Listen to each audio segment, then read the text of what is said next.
আসসালামু আলাইকুম। আজকে আমি বানাবো মাছ দিয়ে ফুলকপি আর আলুর লাল লাল ঝোল। প্রথমে আমি কড়াইয়ে দিয়ে দিচ্ছি মাছটা আমি ভালোভাবে ভেজে নিব লাল লাল করে। একে একে সবগুলো মাছ দেওয়া হয়ে গেলে সময় নিয়ে মাছগুলো ভেজে নিব। মাছটা এক পিসটা ভাজা হয়ে গেলে আমি উল্টে আরেক পিসটা ভালোভাবে ভেজে তুলে নিব। এখন আমি তরকারিটা রান্না করার জন্য মাছ ভাজার তেলটা দিয়ে দিছি। পেঁয়াজ কুচি ভালোভাবে ভেজে নেওয়া হয়ে গেলে এখানে গুঁড়া মশলাগুলো অ্যাড করে দিব। হলুদ গুঁড়া, জিরার গুঁড়া, লাল মরিচের গুঁড়া, ধনিয়া গুঁড়া সব কিছু দিয়ে আমি মশলাটা খুব ভালোভাবে কষিয়ে নেব। সামান্য একটু পানি অ্যাড করে মশলাটা কষিয়ে নিব। মশলাটা কষানো হয়ে গেলে এ পর্যায়ে এসে আমি কেটে ধুয়ে রাখা আলু এবং ফুলকপিটা দিয়ে দিব।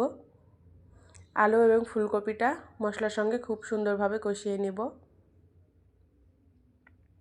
সময় নিয়ে আমি ফুলকপির পানিটা যেটা বের হবে ফুলকপির পানি দিয়ে আমি সময় নিয়ে খুব ভালোভাবে তরকারিটা কষিয়ে নিব। কষানোর জন্য এখানে এক্সট্রা কোনো পানি ব্যবহার করব না। এই তরকারিটা আর গরম গরম ভাত খেতে খুবই মজা হয়। এই তো এই পর্যায়ে এসে আমি দিয়ে দিলাম স্বাদমতো লবণ।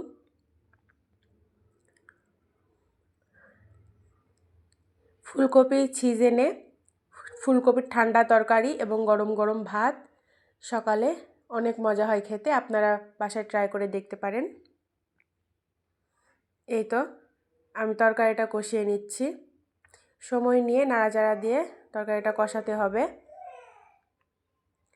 এ পর্যায়ে এসে আমি ঝোলের জন্য পানিটা অ্যাড করে দিছি। ঝোলটা ফুটে আসলে আমি আগে থেকে ভেজে রাখা মাছগুলো অ্যাড করে দিব। মাছগুলো দিয়ে আমি আরও কিছুক্ষণ রান্না করে নিব। দেখতেই পাচ্ছেন এখনই তরকারিটার কালার কত সুন্দর চলে আসছে। এই তো আমি এ পর্যায়ে এসে মাছগুলো ঝোলের মধ্যে সুন্দরভাবে ডুবিয়ে দিচ্ছি। মাছের সঙ্গে ঝোলটা খুব ভালোভাবে ফুটে আসলেই আমি তরকারিটা নামিয়ে নিব। এ পর্যায়ে এসে একটু ঢাকনা দিয়ে দিব। এই তো ঢাকনা তুললে দেখতেই পাচ্ছেন কত সুন্দর হয়েছে তরকারিটা।